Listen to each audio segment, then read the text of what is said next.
From Hollywood, it's time now for Edmund O'Brien as... Johnny Dollar. This is Sergeant Biggin. I'm calling for Police Chief Allen. Oh, yes, Sergeant. How are things going? Good and bad, you might say. We're at the hospital. George Enfield just died of his injuries, but it looks like the other man, Charlie Watson, is going to pull through. Has he been questioned yet? No, but the docs say he can be in an hour or so. That's what I'm phoning about. Chief Allen says you can come over if you want to get in on it. Good. I'll see you in about 20 minutes. Oh, Sergeant, did you get the new tally on the robbery? No, I didn't know there was a new one. It stands at 48,000 now. And murder, too. I guess this one will rip Youngstown to pieces, all right.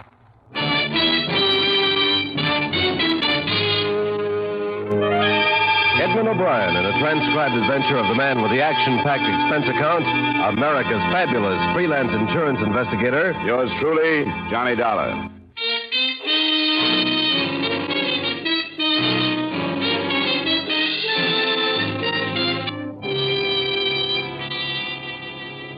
Expense account submitted by Special Investigator Johnny Dollar to Home Office, Columbia All Risk Insurance Company, Hartford, Connecticut. The following is an accounting of expenditures during my investigation of the Youngstown Credit Group matter. Expense account item 1, $45.60, airfare and incidentals between Hartford and Youngstown, Ohio, where Sergeant Biggin added the following details to what I had already learned. The Youngstown Credit Group is a savings and loan set up for the employees out at Federal Mills. About 2 years ago, they set up this service to cash the men's paychecks. Enfield and Watson have been going right out to the plant every payday at noon. Charged a small fee for the service. The same two men every week with that kind of money? That's right. And this morning, somebody finally caught up with them. Knew the route they took and the time. Evidently stopped their car some way, got into it, relieved them of the money, and then pushed them out while they were making their getaway. Enfield and Watson are a mess. That's all we've got except an abandoned sedan that might fit in someplace.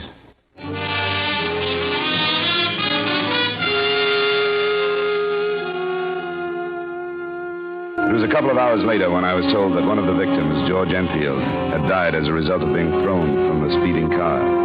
I went to the hospital and there met Chief Edward J. Allen, a man I'd read about and admired as the police officer who had led the fight that finally forced Detroit's Purple Gang out of Youngstown. I was surprised at his being on hand so early in a case and said so. Because I haven't gotten used to not being a sergeant, I guess. I answer a call with the boys anytime I can. We won't be able to press Watson too far. He'll be in pretty bad shape from the sedatives. Yeah, does he know about his partner being dead? Not yet. And we'd better hold it back. Here. Oh, Watson. Feel like talking about what happened? Sure. I'll try. Thanks. This is Mr. Dollar. He's an insurance investigator. Yeah, that's a rough going, Watson. And I'm Chief Allen. Yes, sir. You tell us when you want us to leave, Watson, and we will. But we want to get on this as fast as we can, and the more you can tell us now, the better it'll be. I will. They stopped us just after we crossed Spring Common Bridge. Were they waiting, or did they follow you from town? Followed us. They started to pass us and forced us off the road. You didn't suspect that you were being followed? I didn't think about it. How many men were there? 4. They had white handkerchiefs over their faces. Well, can you give us any kind of a description? I couldn't swear to anything. What about clothes? Can you remember if they wore overcoats, hats? Hard to remember. They all seem to look alike now. Mm-hmm. Yeah, they wore hats, all of them, and overcoats. Were they armed? Yes, sir. All of them were armed. Well, what can you give us on the type of weapons? I don't know very much about guns. Enough to know if they were automatics or cylinder type? The man that took me had an automatic. I remember that. Oh, would you say it was a large gun or a small one? I don't know how to answer it. Didn't look either way. Or was it nickel-plated or blue steel? It was dark, I think. Blue steel. How tall are you, Watson? 5'9.5". Was this man as tall as you? A little taller, sir. Is he heavier? No. Thinner, I'd say. I weigh 170. Yeah, you're doing fine, Watson. Just a few more questions. Did this man say anything to you? Just get out. He held the gun on me and said, get out. At the same time, another one was taking Enfield out. Enfield was driving? Yes, sir. It was his car. That was a blue 1948 Plymouth sedan, huh? Yes, sir. They made us get in the back seat on the floor, kneeling with our heads down. Where did you have the money, Watson? In the trunk. Locked in the trunk? Yes, sir. in a briefcase. They must have known that. No. How did they operate then, Watson? Well, they made us stay on the floor. They left their car and got in Enfield's, all of them. And later, maybe 15 minutes, they pushed me out, and that's all I remember. They say anything? Just a word or two to keep us on the floor. Watson, see if you can help us with this. Somebody knew an awful lot about the way you and Enfield operated, even to the point of knowing they'd have to take the car because you carried the money in the trunk. Who would have known all that? Quite a few, sir, but I think I would have recognized them. They wouldn't have to be there, Watson. Somebody who could have given the information to the four men. Well, I can't think of anybody who'd do that, sir. Well, give us the names of as many as you can remember right now. That bunch had to get the information from somebody. The names he listed included those of men in the Youngstown credit group, a man or two at Federal Mills, and from the bank where they drew the money each week, 3 employees who would have known the time they left and that they locked the money in the trunk of the car. There were 12 all told, but instead of our following them up, some officers were assigned to check their movements for anything that might lead us someplace. An alarm on the Plymouth sedan and the description of the man with the glasses was broadcast, and while Chief Allen waited for results at headquarters, I went out to the east side to talk with Enfield's widow. All I can think is he's gone, and I don't know what I'm going to do. I don't know how to tell the kids that he's gone. Do you have anybody to help you, Mrs. Enfield? Nobody. I don't want anybody. I want to be let alone. Nothing has ever been good. Nothing. He scraped and did without and never got ahead, and now it ends like this. I don't know what I'm going to do. Why do you have to bother me? Because somebody who knew a lot about your husband, or Watson, is to blame for all this. I don't hardly know what you're saying to me. I just keep thinking, I've got to tell the kids. I'm sorry, Mrs. Enfield. I hoped you could help us find the man who did this thing. How could I help anybody? By telling me if there was some acquaintance of your husband's you think might have known his routine when he went to Federal Mills. Somebody who could have taken advantage of what he knew. He wouldn't talk about that. Why should he? Who are some of his friends, Mrs. Enfield? I didn't know many of his friends. He never told me much about what he did. Never brought them here. Where would he have met them then? Downtown, someplace, I'm not sure. It could be important.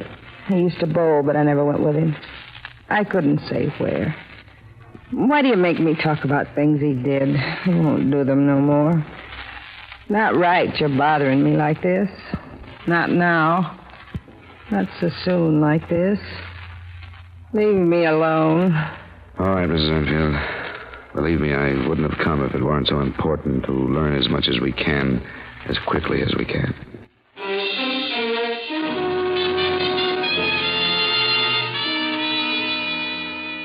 The importance of speed, of course, was based upon the fact that the $48,000 to have been used to cash paychecks was in small, untraceable denominations. What we were afraid of was that the 400 men would split the money, separate as quickly as possible, and leave the area. It was 5:30 p.m. by the time I reported back to Chief Allen. The search for the Plymouth by then was statewide, but nothing had developed. At 7:15, something did. The owner of a farm a few miles from town called in a tip. A few minutes later, we pulled up in front of his house. Didn't think anything about it till I got the paper this evening. I read how the police were looking for a Plymouth sedan. I said to my wife, wonder if that could be the one. She said, don't seem likely, but I made up my mind to call you anyway. I'm glad you did, Mr. Long. Well, there's a Plymouth like that down there at the edge of my land. It's there now? Well, it was at nightfall, and what's more, I was fixing some drift fence down that way when it drove in. I remember now, there was 4 men got out of it. Now, what time was that? About noon. Did you get a good look at these men? I didn't pay much attention till another car come and turned around. Then they all got into that one and drove off. Were they carrying anything? A briefcase? No, I didn't notice. Now, which way did they go? Well, toward the city, same way both cars come from. Now, what kind of a car was it? Well, these blame new models all look the same to me. I couldn't say. It was blue, though. What about the men? Is there a chance you'd recognize any of them? Well, I couldn't be sure. I don't pay much attention to people. Well, thanks very much, Mr. Long. We'll go take a look at that Plymouth. You just drive down the end of my fence there. You'll see a turnoff. It's not a real road, sort of a lover's lane like.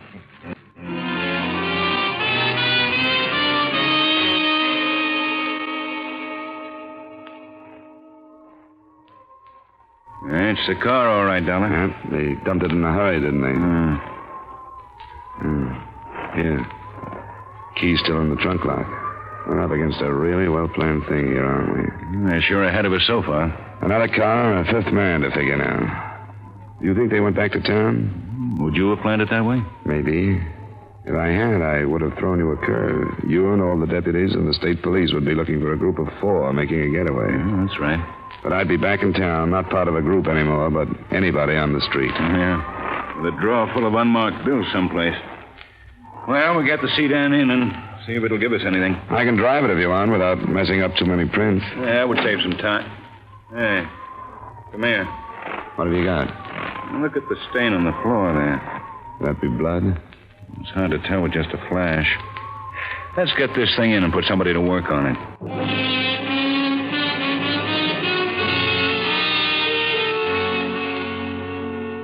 We learned that night that the stain on the rear floor of the sedan was blood, but I didn't get its full meaning until the next morning when I showed up at police headquarters.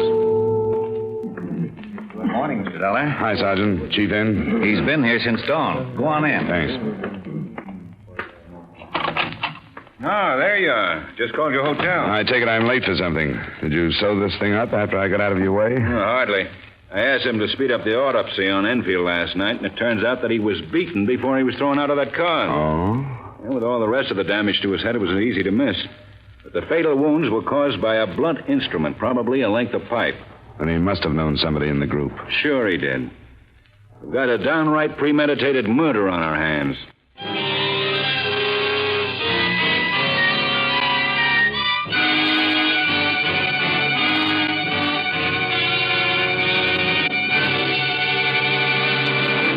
We will return you to yours truly, Johnny Dollar, in just a moment. Now, with our star, Edmund O'Brien, we bring you the second act of yours truly, Johnny Dollar.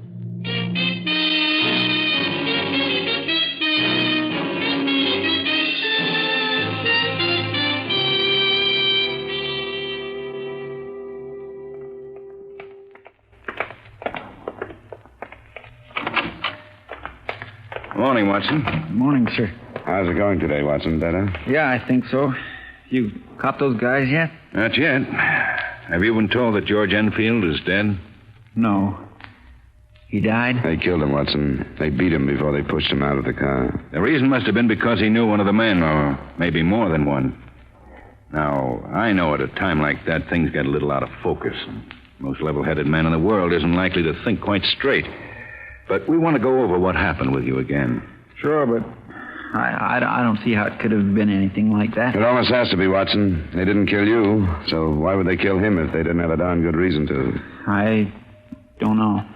Tell me, what did Enfield say while this stick-up was going on? I don't think he said anything. I didn't hear anything he said anyway. Not any names, if that's what you mean. Well, that's what I want you to be as clear about as you can. Oh, I'm sure I didn't hear anything. I was talking so myself. Maybe he could have said something I didn't hear. While you were still in the front seat? Yes, sir. I was scared stiff, and I kept telling this guy not to shoot me. That's all I was thinking of. I was scared stiff, and I couldn't help it. All I remember is him sitting with his hands still on the wheel and those men with masks on coming for us. When you were both on the floor of the back seat, Watson, did he say anything then? No, sir. How about you?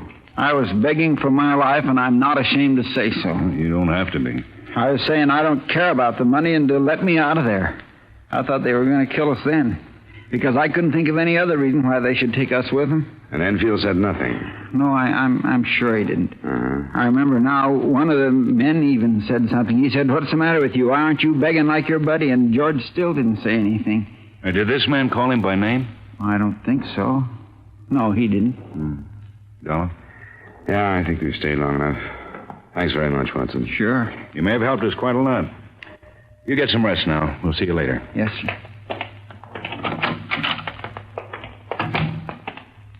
What do you think?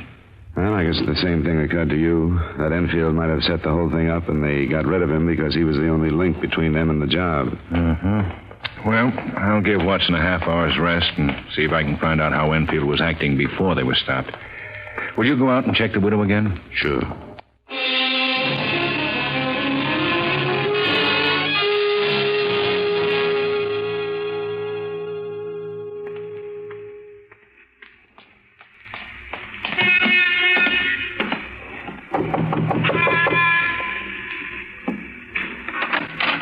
Mrs. Enfield. What do you want? Well, we've learned some new things about your husband's death, and I wanted to tell you about them. What kind of thing? May I come in for a minute? For a minute? I got work to do. Thanks, Mrs. Enfield. What kind of things did you find out about George? That he didn't die because he was pushed out of the car. How was he then? He died as a result of a beating. The men who stole the money killed him for one reason or another. I don't see any difference. He's gone, and it don't change things how it happened. Is that all you came to tell me? Miss Enfield, I don't understand you. Don't you want to help us find the men who killed him? It's over with. Now I'm going to try and forget. No, I'm afraid it's not as simple as that. I can tell you this, Mrs. Enfield. The police think it's possible that your husband was involved in that robbery. Why do they? I told you yesterday, those men knew so much about the habits of your husband and Watson that they must have learned from one of them or from somebody very close to either one. And Watson is pretty much cleared in their books. I don't know. You don't know what? I'm all mixed up. I knew something was wrong. I even thought about what you just said. But I tried not to. I didn't want it to be true. If it's true, it'll come out. You've got to realize that, Mrs. Enfield. My sister from Cleveland came and got the kids. She can keep the truth from them until I can move out of here. They think he was a hero.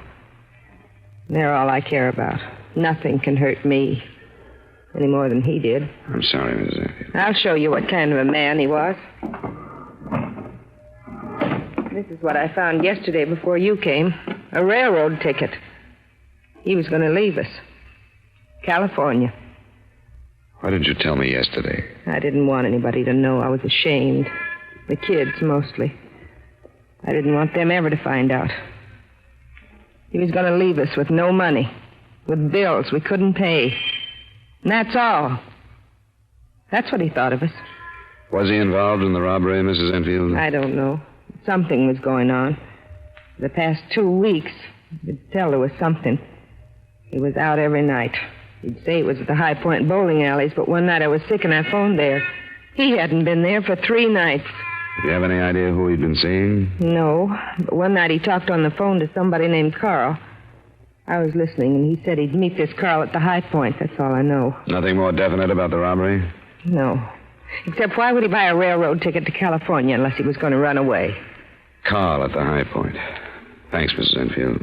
We'll see if we can find him.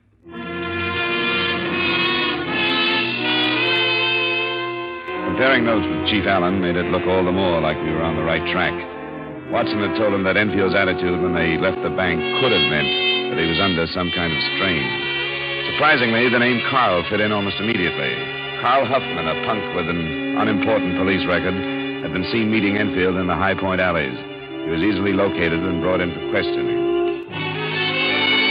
You remember me, Huffman. What are you doing still in town? No law says I can't be here. Who told you to say that? Nobody has to tell me to say something that's true. Remember the last time you were in here? No. Well, I do. You were playing it big then, too. You were counting on some friends from Detroit who didn't come through. Whose gang was that, Huffman? I don't remember. Yes, you do. You thought it was the strongest organization in this part of the country. You thought hiding behind them you couldn't be picked up. You had the idea that just because you were on the fringe of organized crime, nobody could hurt you. But you got hurt, didn't you? A year on the last rap.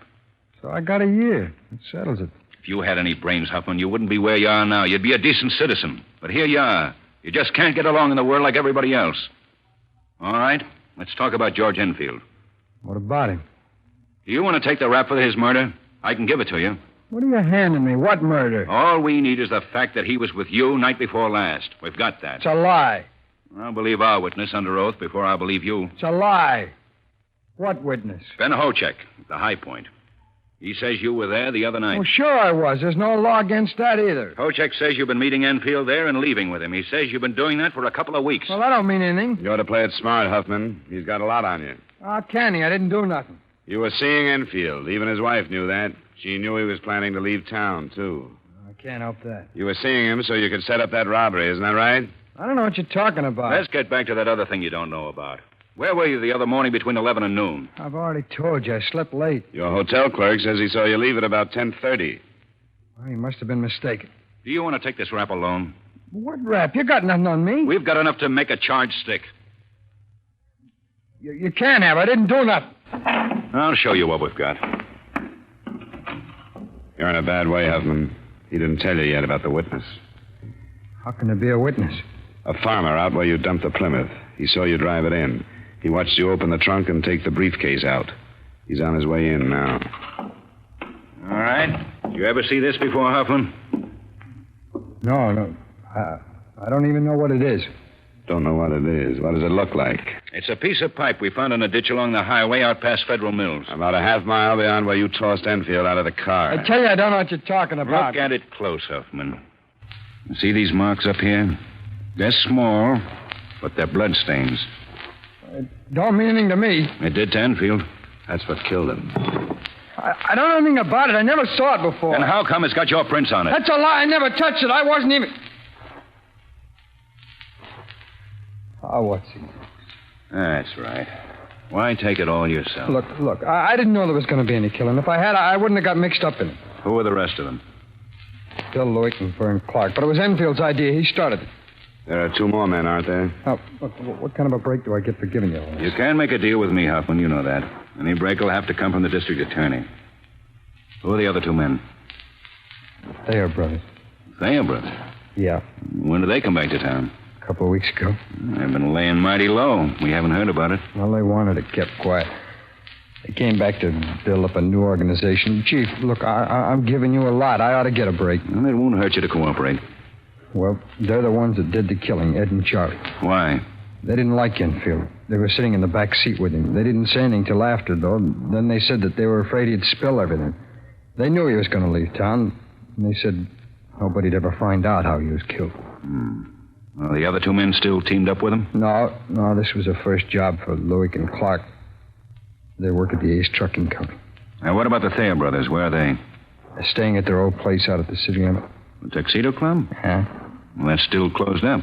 Well, that's where they are, unless they left when they learned you picked me up.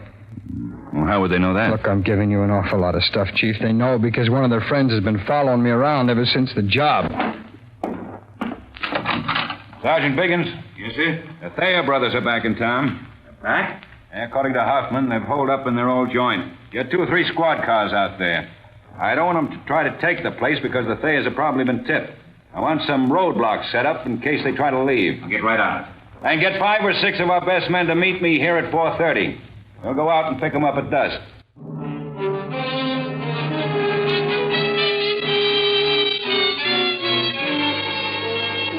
I got the background on the Thayer brothers while Chief Allen and I were on our way to pick up the other two men named by Huffman. They'd been at the bottom of most of the organized crime in Youngstown when Allen had taken over. The fight against them had become almost a personal one. It ended when the Thayers left town, and the fear now was that it would be reopened. There was no trouble from William Lewick and Vernon Clark, a couple of first-timers out for some easy money. Their statements bore out Carl Huffman's that the Thayer brothers had done the killing. At 4:30, the process of bringing them in got underway. According to Fredericks, they tried to leave a little after 3. They pulled out in a gray sedan, but when they saw the roadblock, they turned back. So that's what we face. They know we're coming. They're waiting for us.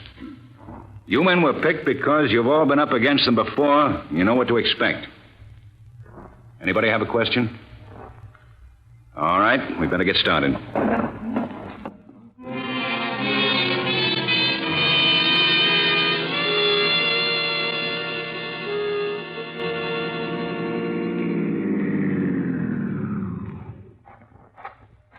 Anything happening, Biggins? Some guy from a grocery store back near that crossroad got curious and came to talk to us. He says the Thayers have been coming in his store. He says they've been drunk for the last couple of days. That's something to think about, Chief. Yeah, I know it is. If they're gassed up, they're a cinch to make a play. Yeah, we'll see. Who's that up ahead? Well, that's Samuels. He got here just a minute ago. Walter and Hayes are with him, both with Thompsons. Good. Hey, no lights in the place. I don't know what they're thinking. They must know we're coming. What's the layout of the place? The living quarters are in the rear. That's where they'll probably be, but... Biggins. Yes, sir. You take one of the men with the Thompson, go in the front. I want the other to cover me at the rear door. Walter's back there already. Good. Well, let's get it done then. Dollar? It's my case, too, Chief. Okay. Good luck, Biggins. Yes, sir.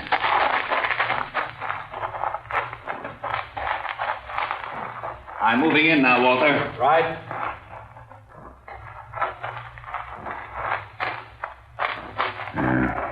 That's the door, Dollar. Good. There aren't any windows. No. You can cover me from here. Don't be a hero in front of that door. I'll watch it.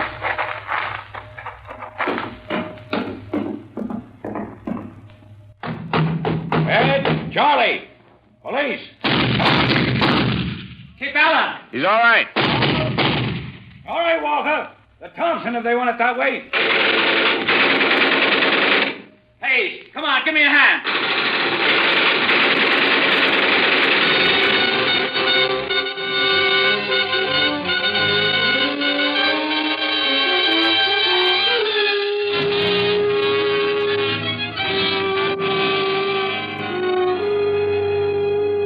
Expense account item 2, $104 miscellaneous.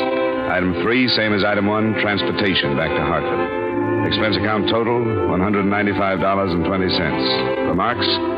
A reasonable figure, I think, considering not only the recovery of most of the stolen money, but also the fact that the company received the personal services of my good friend, Chief of Police Edward J. Allen. Yours truly, Johnny Dollar.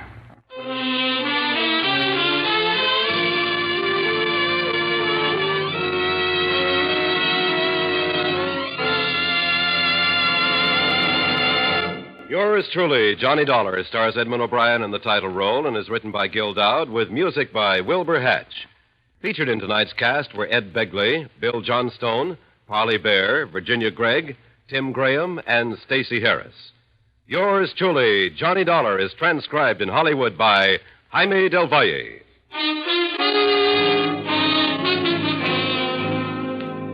This is Dick Cutting inviting you to join us next week at this time when Edmund O'Brien returns as... Yours truly, Johnny Dollar.